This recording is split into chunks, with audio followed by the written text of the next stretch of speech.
أعوذ بالله من الشيطان الرجيم. بسم الله الرحمن الرحيم. In the name of Allah, the most beneficent and the most merciful. Here we are in Pakistan International School Taif virtual learning system. Welcome you students in class 6 Social Studies. I am your teacher Saeed Ahmed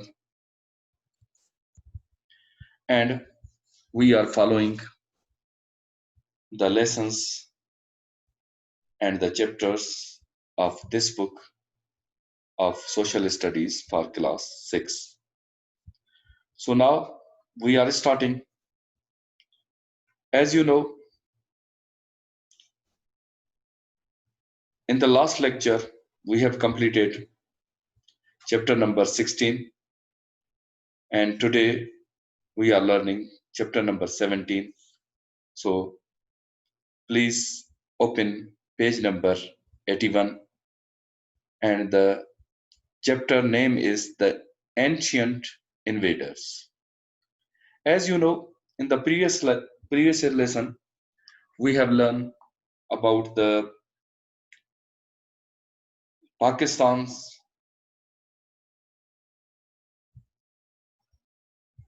as the past, and now we are learning about the other part of the same things, and we have learned in the previous the early Pakistan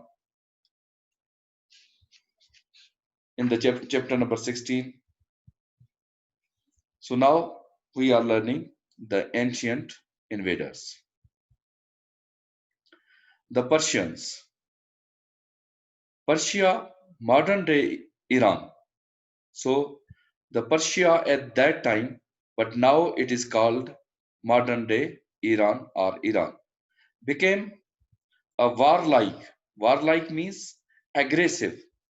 They fought with the other nations for war.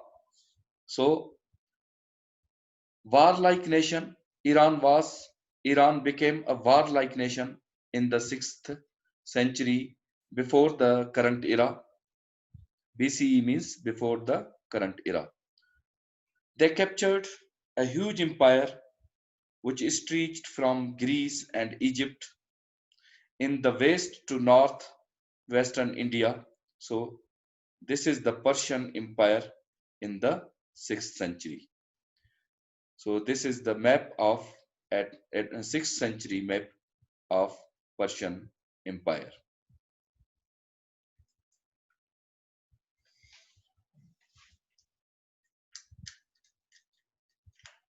So students, the Persians means they conquered the Gandhara kingdom and made their capital in the subcontinent at Taxila, which later became a great center of art and learning. The Persians brought important new ideas, how to use money and new ways of building. They also learned from the Aryans about the medicine. You know, the Aryans were in the last lecture we learned it very well. The Aryans are the peoples who live in the Mohenjo-daro. Aryans about they also learned from the Aryans about the medicine and how to make good steel, which was extremely expensive and could be made only in a small quantities. Steel was used mainly by the rich for manufacturing better weapons. The Persians also made good irrigation schemes in Indus Valley. However, like the empires before them, they too grew weak after some years in power. So, so long time the Persians invade the other countries. So, due to a long time, slowly they grew weak and weak after some years of their power. So, this is the picture of some ruins of ancient Taxila, the capital of subcontinent during the Persian Empire. And it is at that time it is called the Gandhara kingdom, and it is the modern. It is called the Taxila.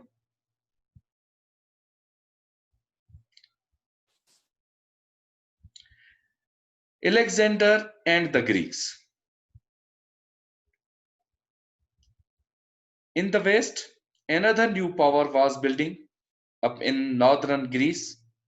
Alexander became a king of Macedon when his father Philip was murdered in 336 before the current era. He was only 20 years old but had already shown himself to be a brilliant soldier and a leader.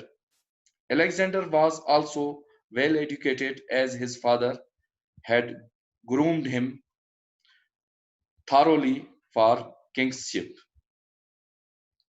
So this is the picture of old picture of Alexander and the Greeks. It is continues. The Greeks fought Porus near Jhelum. Alexander's men never seen war elephant before and were terrified. Elephants were the tanks of the ancient world. The men stood in closely packed group with their 5 to 6 meters long spears. They put one end of the spear on the ground and held it in place by their feet. The sharp end was held out in front. The elephants could not get near the soldiers without running into the spears. Other soldiers rushed up with daggers and cut the Achilles tendon of elephant. So this is the Achilles tendon, the lower part of our feet. If we cut the Achilles tendon of a man or the elephant, so it is useless and it broke down and it can not go further. So this was the important part of their war when they fought with the Porus. So other soldiers rushed up with daggers and cut the Achilles tendon of the elephants so that their legs collapse. So this was the war of the Greeks with Porus. Okay, then when Alexander died in 13 years later, he had conquered all of the Persian Empire from Egypt to what is now Pakistan. In a great battle on a river, Jhelum, he defeated Porus, the king of the Punjab. Porus was captured and taken to Alexander, who so admired the king's bravery that he released him and returned his kingdom. Alexander now wanted to march eastern to what was believed to be the edge of world. His soldiers, however, thousands of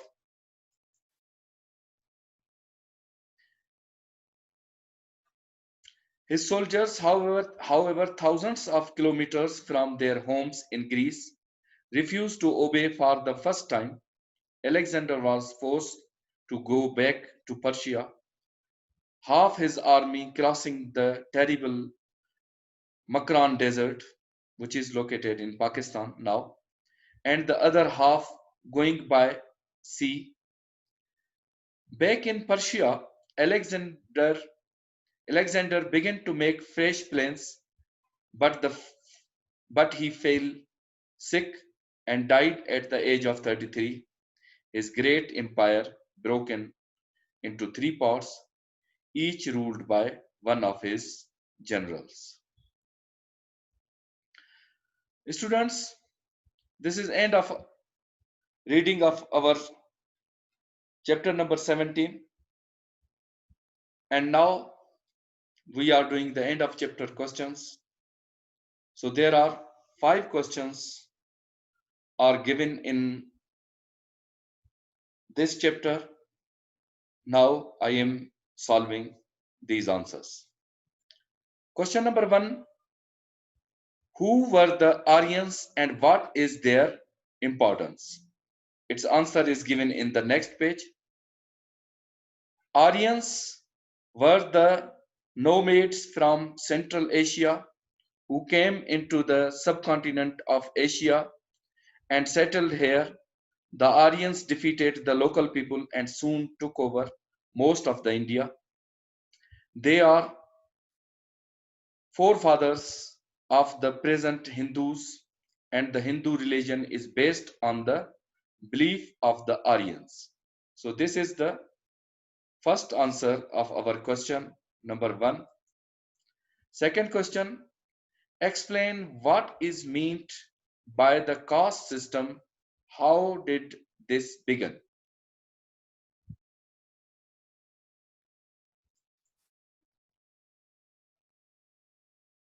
Its answer is the caste system was brought by the Aryans. This system, based on occupation, was very rigid and people could not change their caste and they were not allowed to change their caste. So this is the answer of second question. Now we are going to the question number 3. Why was Sanskrit important? So we are looking the answer. Why was Sanskrit important?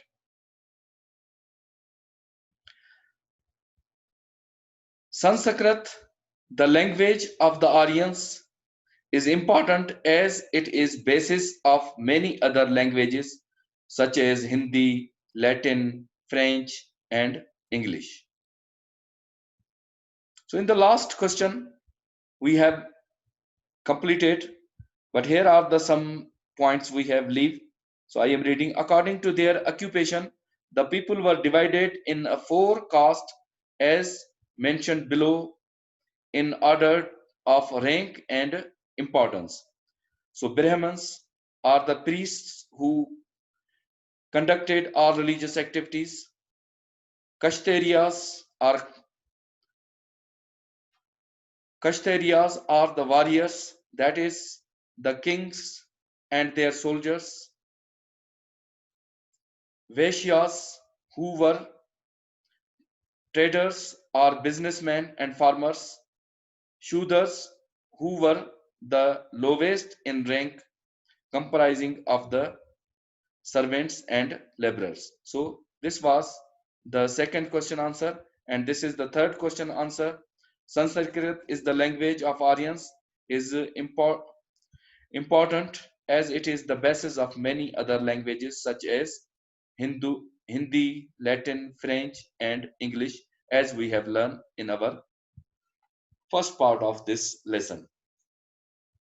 So now we are going to question number 4. Question number 4, look at the drawing above and say what the Greeks were able to defeat their opponents. The Greeks were able to defeat their opponents because of the fighting strategy that they used, which was the phalanx. A phalanx was a type of minute fortress of soldiers who attacked their opponents with spears.